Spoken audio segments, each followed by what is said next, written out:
other things, April is Autism Awareness Month.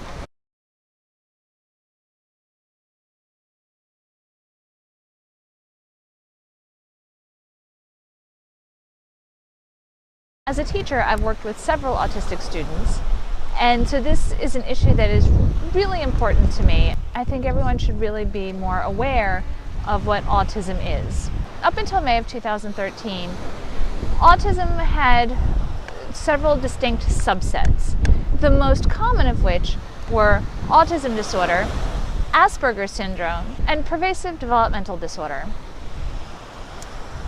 In May of 2013, however, the diagnosis of autism changed from having several distinct subsets to being an umbrella diagnosis and being viewed as a spectrum.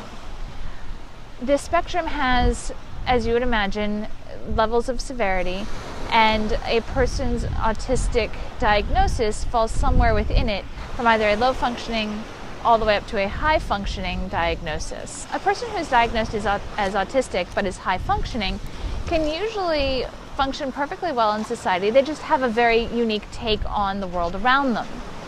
In fact, 40% of people diagnosed with autism have average or above average intelligence levels. About 25% of people diagnosed with autism are so low function that they're actually nonverbal.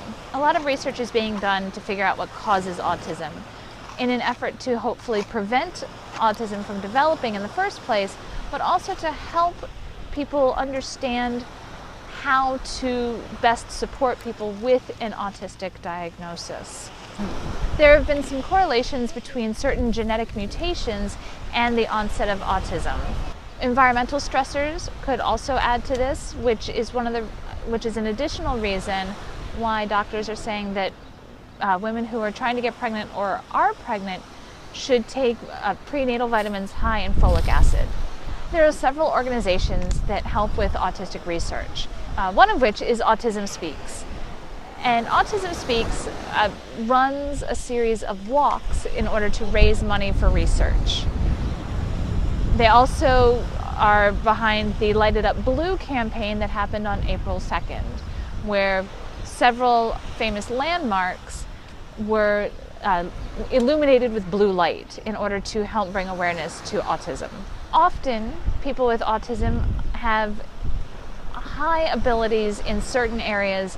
What's really impacted is their ability to communicate effectively. Oftentimes, people with autism have a hard time picking up on social cues or knowing how to relate to others in social settings. What's important to remember is that the diagnosis isn't the person, although it does greatly affect them in many ways. In the United States of America, it is estimated that 1 in 68 children have autism. The incidence in boys is 4 to 5 times greater than that in girls. Well, thanks for joining me for Fascinating Fact Friday. I'll see you tomorrow for Sock Puppet Saturday. Bye.